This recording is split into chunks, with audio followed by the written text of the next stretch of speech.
खाटू श्याम बाबा की अनोखी कथा। राजस्थान के एक छोटे से गांव खाटू में एक चमत्कारी मंदिर है, खाटू श्याम जी का मंदिर। ये कोई साधारण मंदिर नहीं, बल्कि महाभारत के वीर योद्धा बर्बरीक की कहानी से जुड़ा है। बच्चों, इस कहानी में है साहस, बलिदान, भक्ति और भगवान श्री कृष्ण की सच्ची कृपा। भाग 1। बर्बरीक कौन थे? बहुत समय पहले द्वापर युग में एक वीर बालक जन्मा। उसका नाम था बर्बरीक। वो महान योद्धा भीम के पोते और घटोत्कच के पुत्र थे। बचपन से ही उसमें असाधारण शक्ति थी। जब दूसरे बच्चे लकड़ी की तलवारों से खेलते, बर्बरीक असली धनुष बाण से अभ्यास करता। उसकी माँ मौरवी उसे रोज कहती, बेटा, शक्ति का सही उपयोग वही है जो कमजोर की रक्षा करे।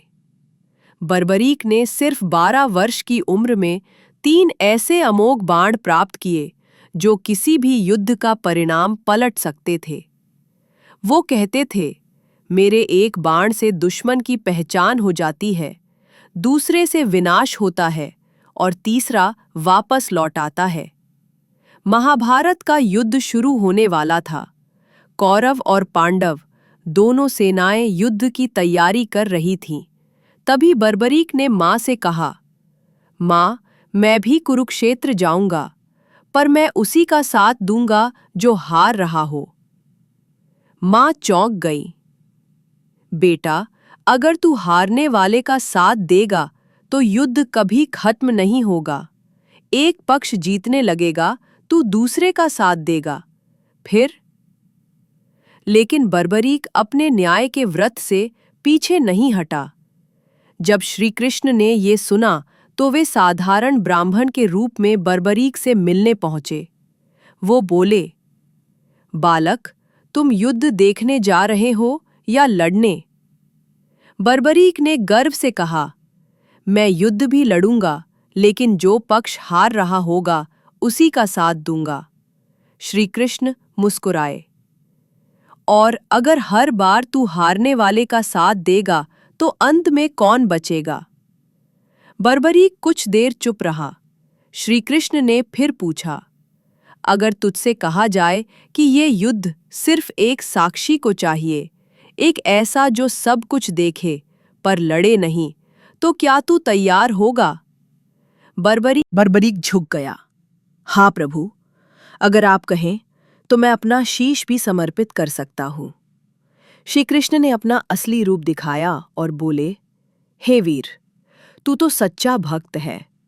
मुझे तेरा बलिदान चाहिए, युद्ध की साक्षी के रूप में।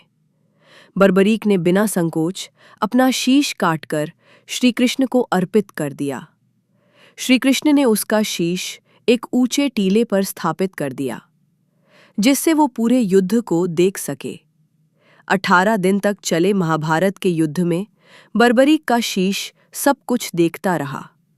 जब युद्ध समाप्त हुआ तो श्री कृष्ण ने विजयी पांडवों से पूछा, युद्ध में सबसे बड़ा योद्धा कौन था? सबने अलग अलग नाम लिए, अर्जुन, भीम, द्रोणाचार्य। पर जब बर्बरीक के शीश से पूछा गया तो उसने जवाब दिया, इस युद्ध में किसी की नहीं, केवल श्री कृष्ण की विजय हुई। सबका रथ उन्हीं ने चलाया, सबका मार्गदर्शन उन्हीं ने किया। श्री कृष्ण ने बर्बरीक को वरदान दिया, हे वीर, कलयुग में जब मेरा नाम श्याम के रूप में होगा, तब तू ही मेरे पहले पूज्य होंगे। लोग तुझे श्याम बाबा के नाम से पूजेंगे। तू मेरी आत्मा का रूप होगा और सच्चे श्रद्धालुओं की मनोकामनाएं पूरी करेगा। हजारों वर्ष बीत गए। एक दिन राजस्थान के खाटू नामक गांव में एक किसान अपने खेत जोत रहा था। अचानक हल जमीन में अटक गया। जब खुदाई की गई तो वहां से एक दिव्य शीश निकला। रात को किसान को स्वप्न आया, मैं वही बर्बरीक हूं जो श्री कृष्ण का भक्त था। मेरी यहां स्थापना करो और मेरी पूजा करो। राजा को सूचना दी गई और एक भव्य मंदिर बनाया गया। जो आज खाटू श्याम धाम कहलाता है।